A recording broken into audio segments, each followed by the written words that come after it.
péchés sont pardonnés. Maintenant je suis sauvée, délivrée, oui je suis délivrée de tous mes ennemis. Jésus m'a libérée. Il n'y a plus de condamnation, plus de condamnation. Jésus-Christ a payé ma rançon. Il n'y a plus de condamnation, plus de condamnation. Je suis libérée, rachetée en son nom.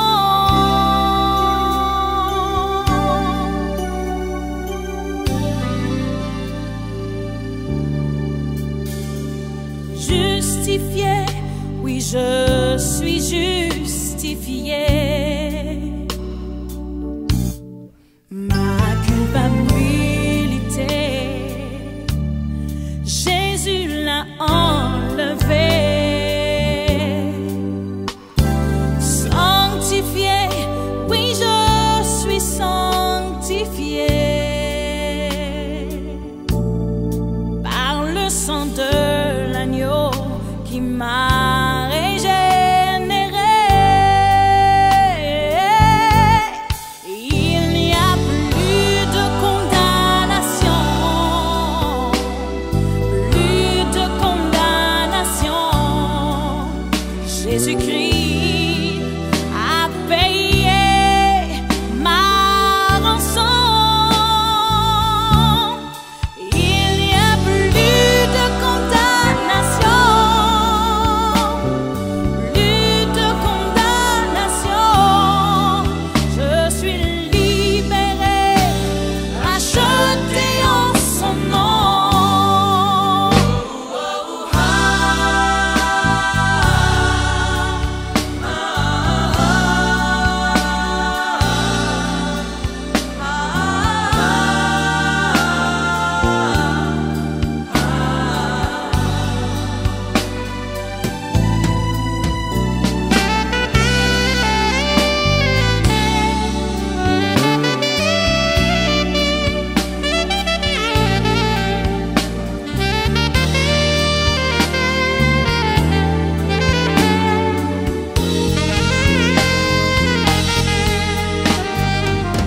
Rachetée, oui je suis rachetée.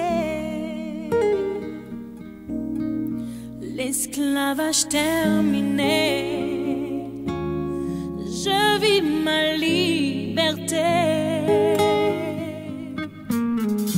Héritier, je suis un héritier.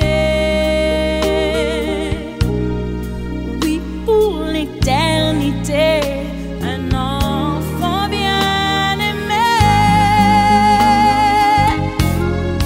Il n'y a plus de condamnation, plus de condamnation. Jésus-Christ a payé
Au nom du Père, du Fils et du Saint-Esprit. Amen.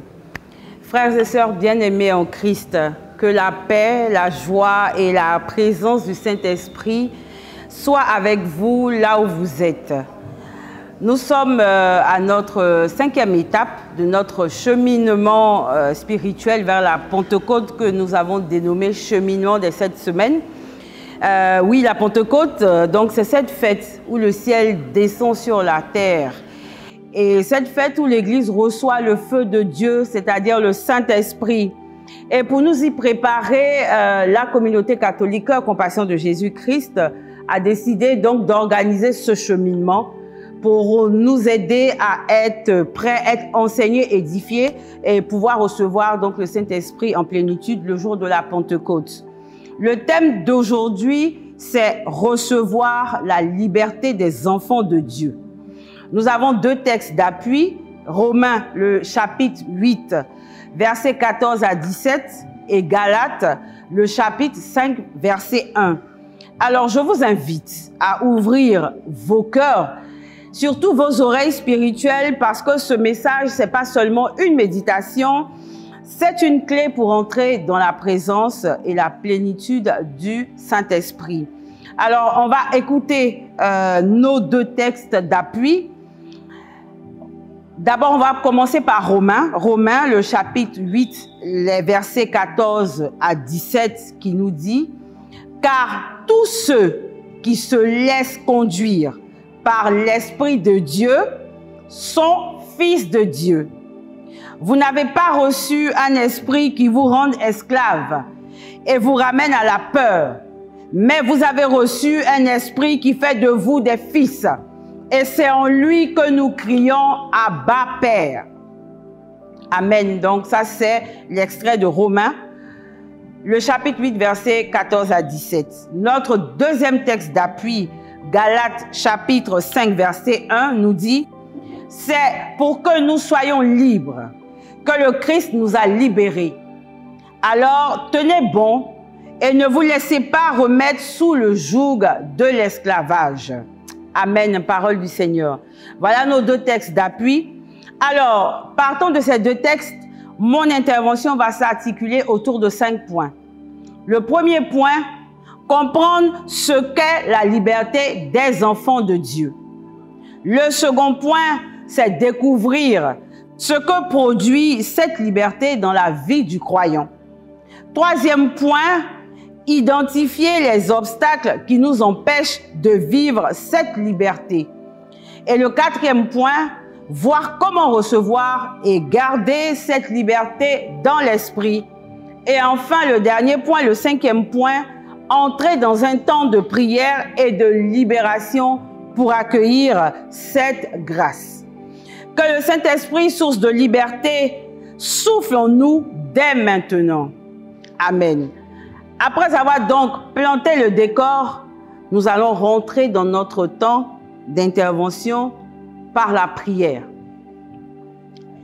Mettons-nous en présence du Saint-Esprit et ensemble nous disons « Esprit Saint, viens, toi qui brises les chaînes, toi qui renouvelles nos vies, toi qui es souffle du Père, viens maintenant dans chaque maison, dans chaque cœur, dans toutes les personnes qui nous suivent en ce moment. Viens révéler la vérité, viens libérer, viens restaurer. Que cette parole soit pour nous un feu qui éclaire, un marteau qui brise la pierre, une semence de transformation au nom de Jésus-Christ. Amen.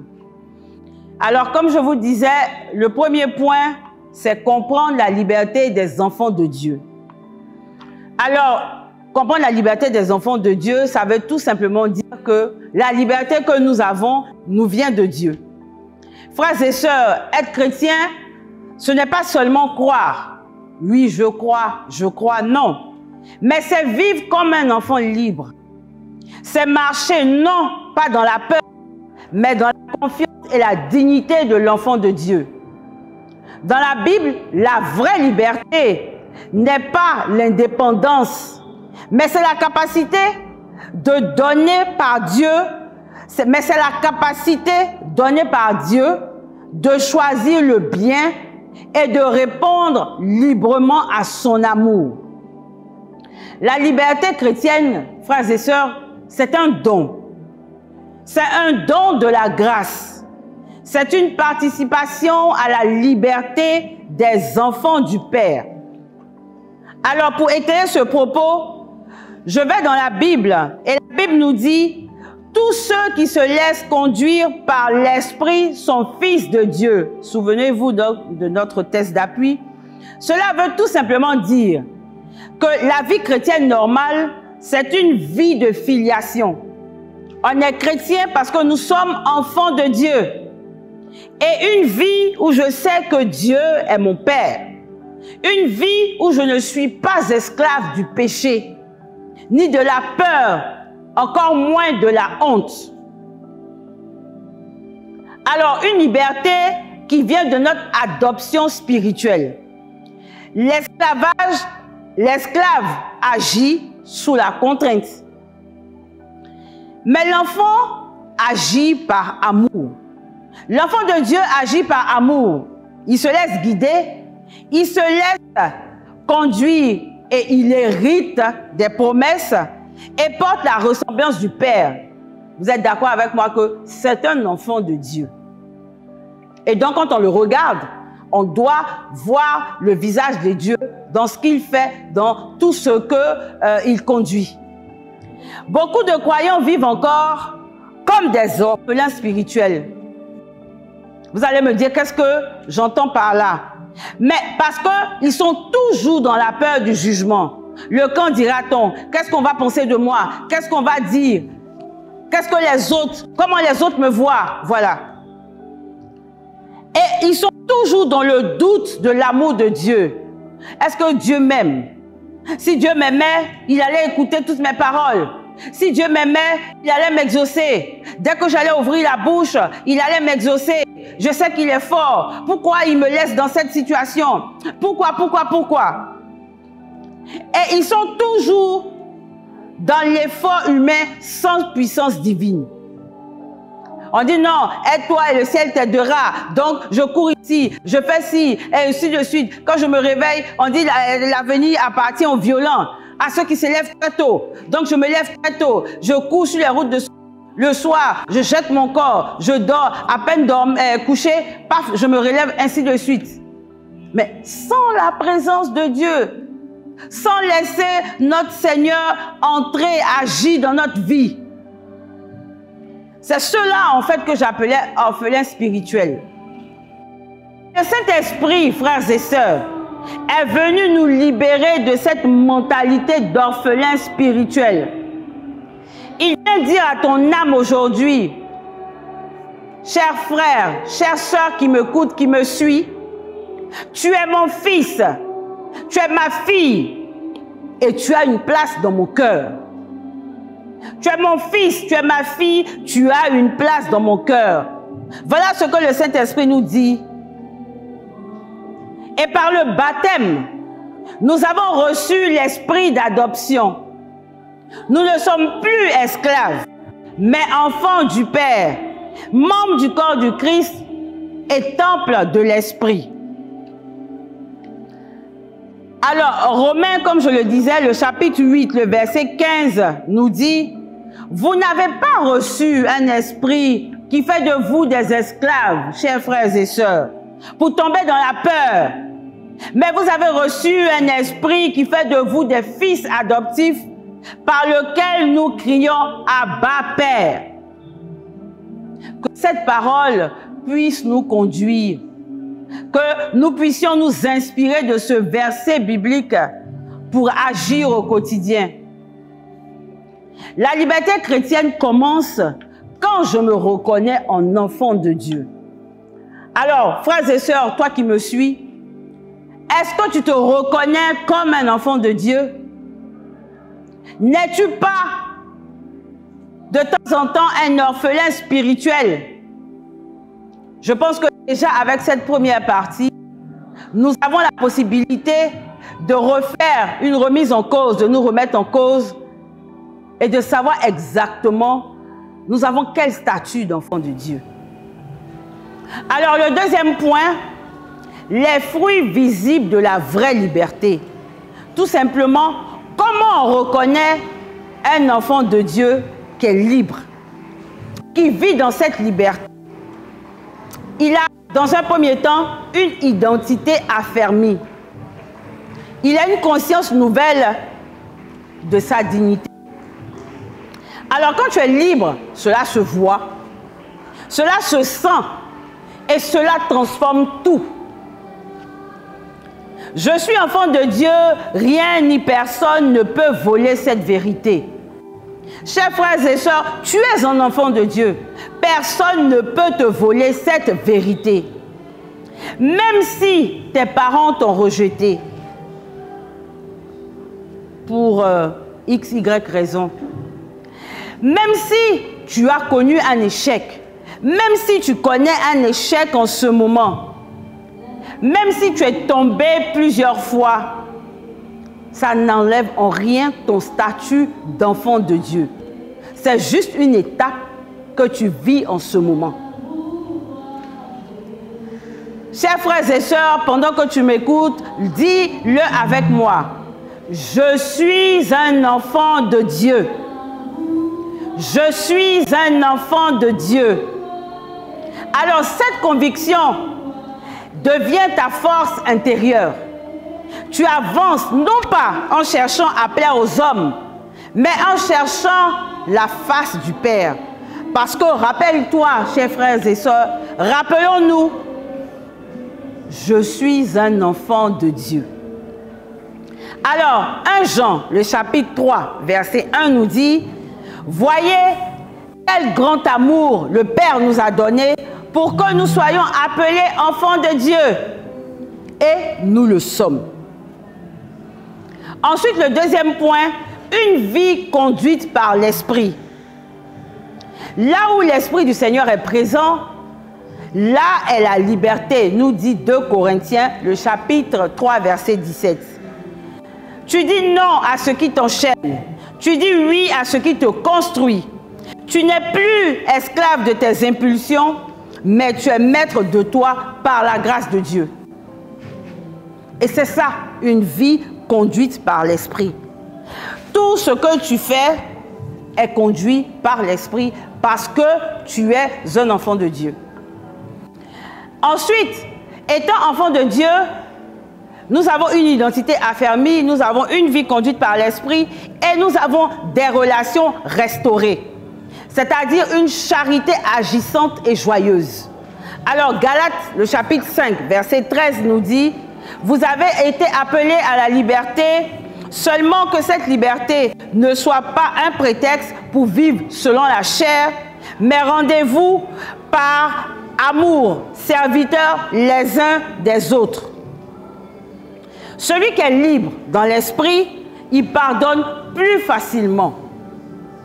Il n'est pas jaloux, il ne se compare plus à quelqu'un et il sert avec joie. Et surtout, il aime sans condition. Et c'est à cela qu'on voit un enfant de Dieu. Et c'est cette liberté que le Saint-Esprit veut t'apporter, chers frères et sœurs. La liberté de l'enfant de Dieu est une liberté par amour, pour servir, pour pardonner et surtout pour construire. Alors, on va passer à notre troisième point. J'espère que vous me suivez. Nous avons vu le premier point, comprendre la liberté des enfants de Dieu. Le deuxième point, comment on reconnaît les fruits. Ensuite, le troisième point, les obstacles à la liberté des enfants de Dieu.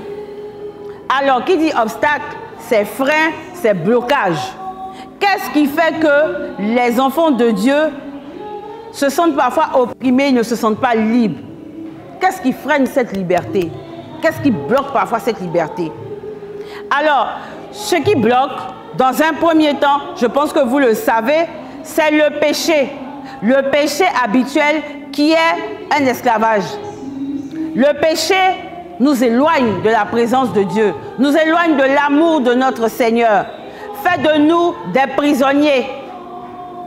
Alors, en Jean, le chapitre 8, verset 34, en vérité, tout homme qui commet le péché est esclave du péché. Le péché nous enferme, nous isole et nous empêche de vivre dans la lumière. Le péché lie, le péché cache le visage du Père et le péché t'enlève la force, nous dit Saint Jean, le chapitre 8, verset 34. Ensuite, les obstacles encore à la liberté des enfants de Dieu. Deuxième obstacle, c'est la peur et la fausse image de Dieu. Beaucoup voient notre Seigneur comme un juge sévère, non comme un Père miséricordieux. Alors que 2 Timothée, le chapitre 1, verset 7 nous dit « Ce n'est pas un esprit de peur que Dieu nous a donné, mais un esprit de force, d'amour et de sagesse. » Partons de là, nous ne devons pas avoir peur de notre Seigneur. Troisième obstacle, ce sont les blessures profondes. Les blessures du passé, c'est-à-dire c'est notre histoire, les blessures que nous avons eues dans notre vie. Et ça peut être des rejets, humiliation, abandon, abus, trahison, peine, mauvaise parole. Mais vraiment, quand je parle, je pense que vous êtes en train même de revoir vraiment toutes les blessures du passé. Et toutes ces blessures-là peuvent devenir des chaînes intérieures parce qu'elles sont en nous et nous les ruminons et elles nous marquent et elles nous éloignent en fait de la présence de Dieu. Et ces blessures-là nous transforment sans que nous nous rendions compte. Le quatrième obstacle, ce sont les mensonges intérieurs. Les mensonges intérieurs, c'est ce qu'on rumine en nous, c'est ce que nous nous disons en nous. Je ne mérite pas l'amour de Dieu. Qui suis-je pour que le Seigneur m'aime? Qui suis-je pour que le Seigneur m'écoute? Je ne vais jamais y arriver. Je suis trop sale, je suis trop faible. Je ne suis pas digne même de rentrer dans une église. Je ne suis même pas digne de m'agenouiller pour parler à notre Seigneur. Non, frères et sœurs. Non. Le sang de Jésus est plus fort que notre passé. Le sang de Jésus est plus fort que ce que nous avons pu faire. Donc pourquoi pensons-nous que nous ne pouvons pas être libérés de toutes ces chaînes? Alors que Christ est mort sur la croix pour nous. Rappelons-nous, nous venons de Pâques.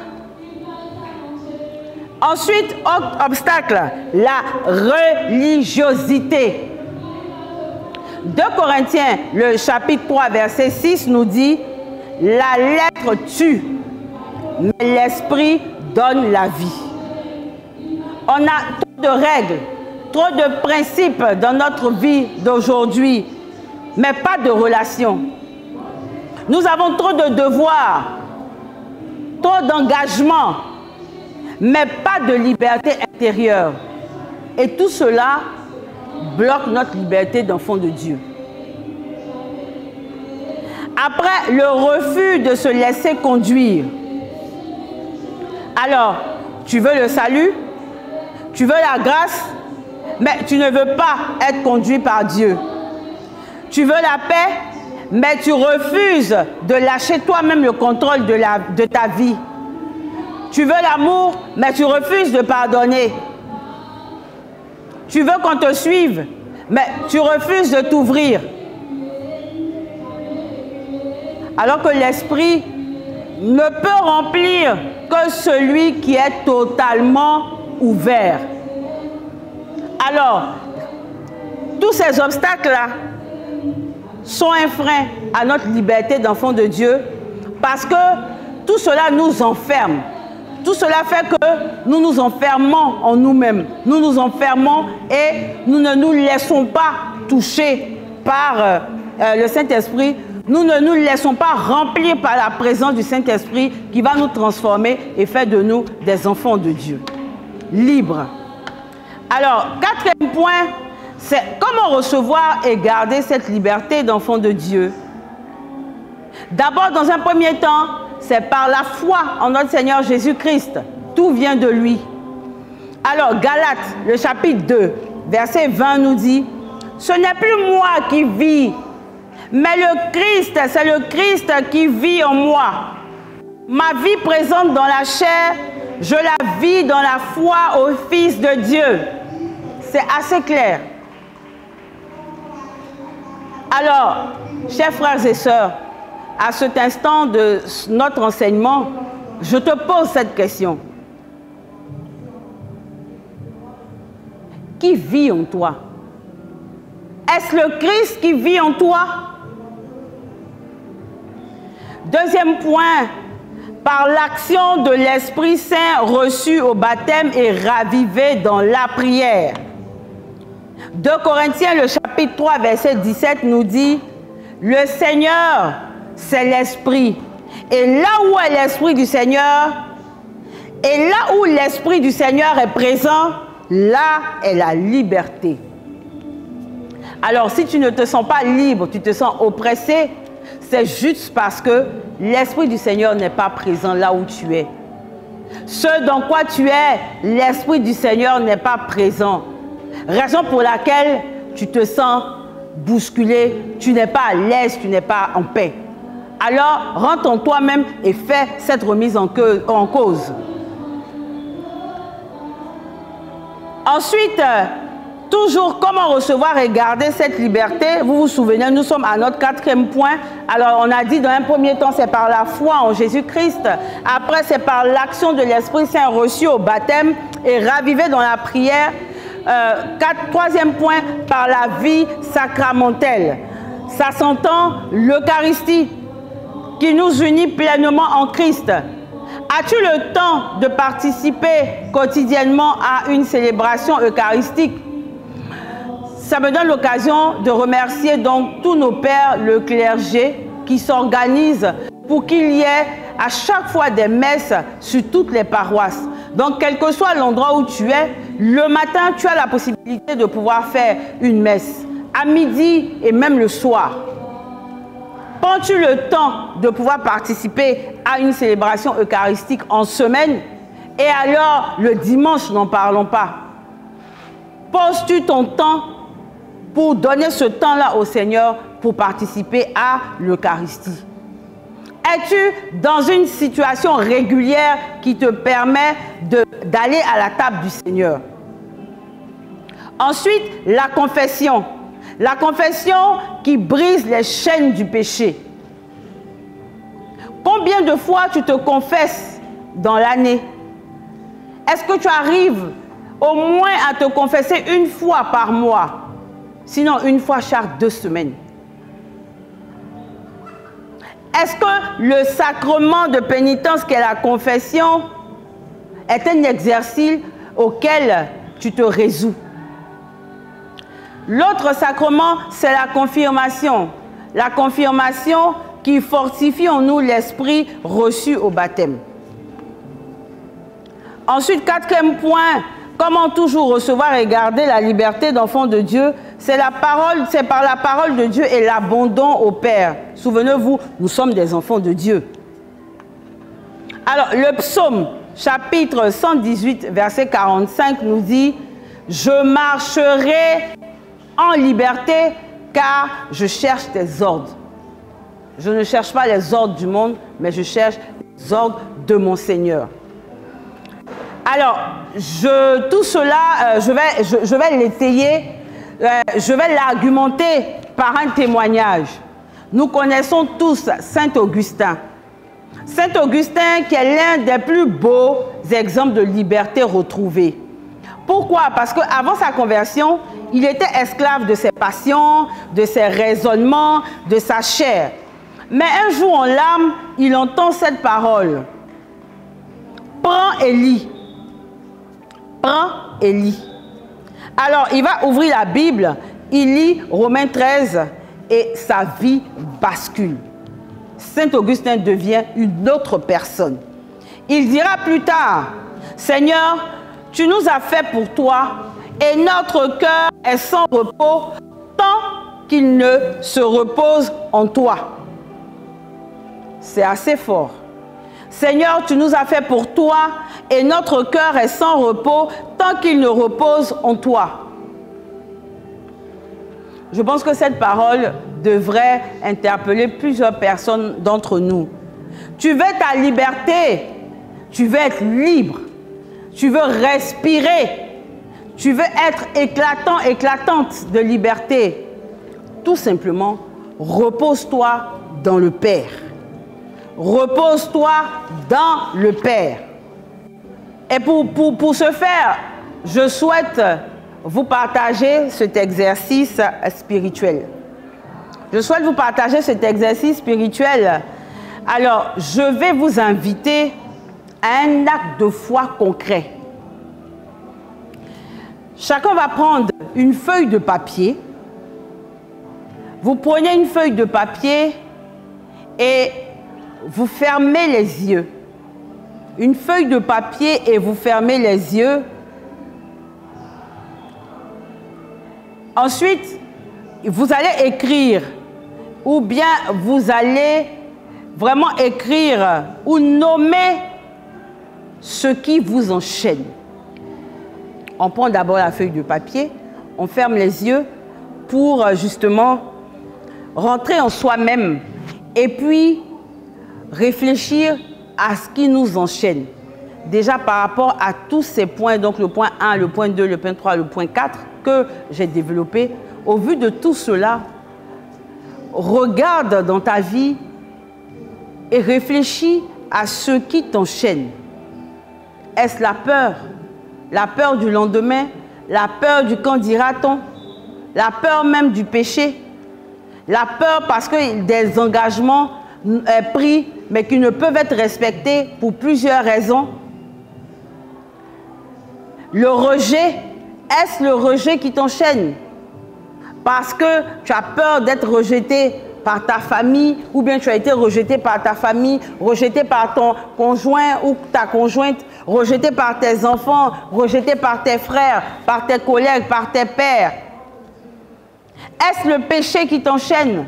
Parce que tu es dans une situation qui ne te rend pas fier toi-même. Tu es dans une situation chaotique. Est-ce la colère qui t'enchaîne? Est-ce la culpabilité? Est-ce l'hypocrisie, le vol, ainsi de suite? Voilà. Donc, il faut rentrer en vous-même et regarder, réfléchir, afin de pouvoir écrire sur la feuille que vous aurez prise ce qui vous enchaîne. Et maintenant, après avoir identifié tout ce qui vous enchaîne, nous allons faire silence en nous. Nous allons faire silence autour de nous.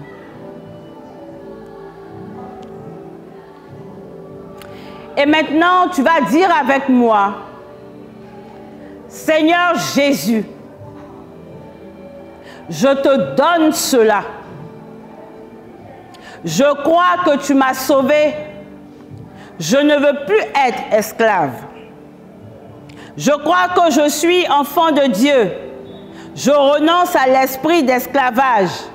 Je renonce à la peur.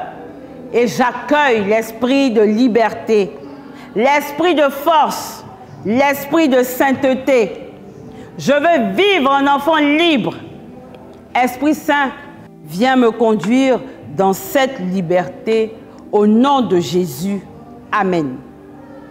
Voilà, j'ai voulu qu'on puisse faire cet exercice après le témoignage de Saint Augustin pour que justement nous puissions identifier, selon les points cités plus haut, tous ces points, tout ce qui nous enchaîne, et afin que nous soyons donc libérés et que le Saint-Esprit puisse prendre la place qui lui est due dans notre vie. Alors après cet exercice spirituel, nous allons avoir un temps, avant d'achever notre enseignement, ce temps de prière, où nous avons déjà dans un premier temps identifié tout ce qui nous enchaîne. Nous les avons confiés au Seigneur, nous avons reconnu notre état d'enfant de Dieu et nous voulons sceller justement cette liberté dans le sang de Jésus. Nous voulons que le Saint-Esprit puisse nous éclairer puisse nous faire prendre conscience de cet état d'enfant de Dieu. Au nom du Père, du Fils et du Saint-Esprit, Amen. Seigneur notre Dieu, notre Père céleste, nous te louons, nous te bénissons, nous te glorifions, car tu nous as créés par amour. Tu nous as appelés à être tes enfants et tu nous as rendus libres par ton Fils Jésus-Christ. Aujourd'hui, par cet enseignement, en ce temps de prière, nous voulons venir devant toi tels que nous sommes, avec nos chaînes, nos blessures, nos peurs, nos fautes, nos frustrations, mais aussi avec notre soif d'amour, de paix et de liberté. Seigneur Jésus, toi qui es venu pour briser les chaînes, viens maintenant visiter ton peuple. Viens maintenant visiter toutes les personnes qui nous suivent en ce moment en direct. Tu as dit dans Luc, le chapitre 4, verset 18, « L'Esprit du Seigneur est sur moi, parce qu'il m'a consacré par l'onction pour annoncer la bonne nouvelle aux pauvres. Il m'a envoyé proclamer aux captifs la délivrance et aux aveugles le retour à la vue, renvoyer en liberté les opprimés, proclamer une année de grâce du Seigneur. » Aujourd'hui encore, Seigneur, tu es vivant et tu veux agir. Viens, Seigneur Jésus-Christ, viens dans la vie de toutes les personnes qui nous suivent. Viens dans les maisons de tes enfants. Viens dans leur cœur. Viens dans leurs histoires brisées. Viens dans les passés douloureux. Viens dans les pensées enfermées. Viens dans les chaînes que personne ne voit. Et par la puissance de ton nom, Seigneur, par la force de ton sang versé, par l'autorité de ta résurrection, libère maintenant tes enfants. Libère-les, Seigneur. Alors nous allons déclarer ensemble avec foi. Nous ne sommes plus des esclaves du péché. Nous ne sommes plus des esclaves du péché. Nous ne sommes plus prisonniers de la peur. Nous ne sommes plus prisonniers de la peur. Nous ne sommes plus liés par le passé. Nous ne sommes plus liés par le passé. Nous sommes des enfants du Père. Nous sommes des enfants du Père, héritiers de la promesse, temple de l'Esprit. Alors, on va ensemble invoquer le Saint-Esprit. Nous allons invoquer la présence de l'Esprit Saint. Esprit de Dieu, Esprit de liberté, toi qui planais au commencement sur les eaux du chaos, toi qui as fait sortir Israël d'Égypte, toi qui as ressuscité Jésus d'entre les morts, toi qui as amassé, toi qui as embrasé les apôtres au jour de la Pentecôte, viens maintenant. Viens briser les chaînes de la peur. Viens ouvrir les portes intérieures fermées. Viens déraciner le mensonge. Je ne suis pas digne. Dieu ne peut pas m'aimer. Je n'y arriverai jamais. Viens, Esprit de lumière, et rappelle à chacun et à chacune, tu es fils, tu es fille, tu es aimé, tu es voulu et tu es libéré. Alors, nous allons faire cette prière de délivrance personnelle et vous allez répéter après moi. Seigneur Jésus, je proclame que tu es mon sauveur et mon libérateur. Je renonce à toute forme de peur, de rejet, de culpabilité. Je renonce à l'esprit d'esclavage. Je renonce à la honte, au jugement, à la haine de moi-même. Je choisis aujourd'hui la liberté. Je choisis la vérité. Je choisis de marcher en enfant de Dieu. Viens, Esprit Saint, remplis-moi. Esprit de puissance, esprit de feu, esprit de liberté, viens en moi. Fais-moi marcher dans la lumière, dans la joie, dans la vérité. Je suis enfant du Père, je suis un enfant de Dieu. Je suis libre par le sang de Jésus-Christ. Amen. Alors, frères et sœurs, ce que nous venons de vivre n'est pas simplement un enseignement, une exhortation, mais c'est un acte de foi, un pas de liberté, une œuvre de l'Esprit Saint dans nos vies. Si aujourd'hui, tu as ouvert ton cœur, si tu as reconnu que tu es enfant de Dieu, si tu as renoncé à l'esprit d'esclavage, alors tu n'es plus le même, tu n'es plus la même. Quelque chose a été brisé, quelque chose a été guéri et surtout quelque chose a été activé en toi. Le Saint-Esprit travaille en chacun d'entre nous, frères et sœurs. Il t'enseigne à marcher, non comme un esclave de la chair ou du monde, mais comme un fils, comme une fille, libre, aimé et envoyé. Alors, je t'invite maintenant à garder cette liberté. Dans la prière quotidienne, dans la méditation de la parole, dans les sacrements et surtout dans l'abandon au Père. Ne laisse personne, même pas toi-même, te voler cette grâce d'enfant de Dieu, d'enfant libre, cette liberté d'enfant de Dieu.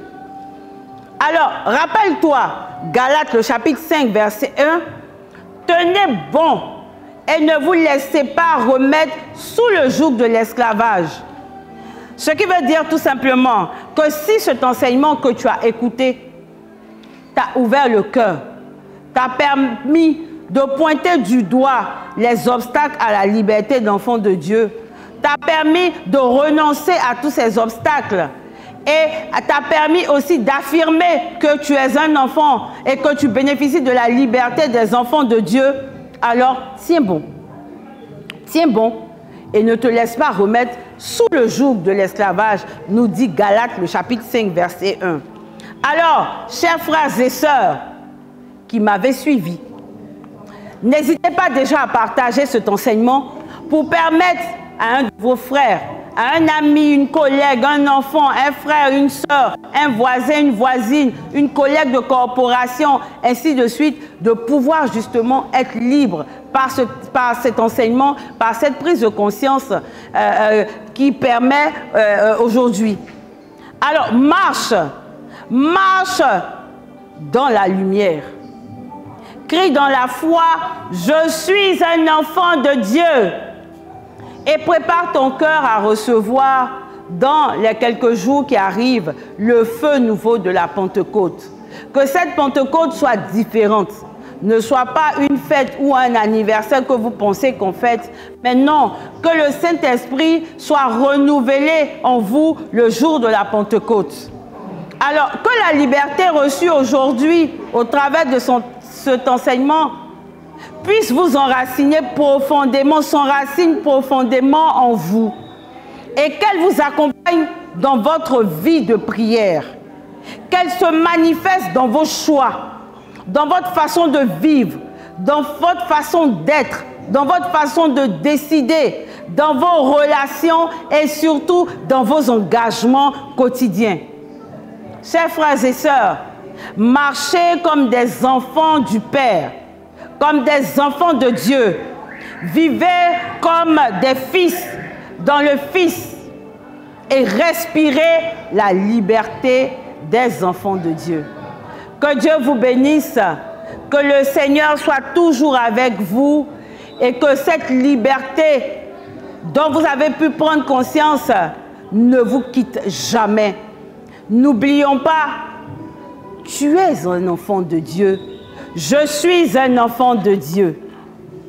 Que Dieu vous bénisse et rendez-vous le lundi de Pentecôte à Saint-Michel d'Adjamé où ensemble nous allons manifester notre liberté d'enfant de Dieu, notre joie d'enfant de Dieu, de pouvoir être encore ressourcés, de pouvoir être renouvelés dans notre foi, dans notre relation avec notre Seigneur Jésus. J'ai été heureuse d'être avec vous. Que Dieu vous bénisse. Que Dieu vous bénisse. À bientôt.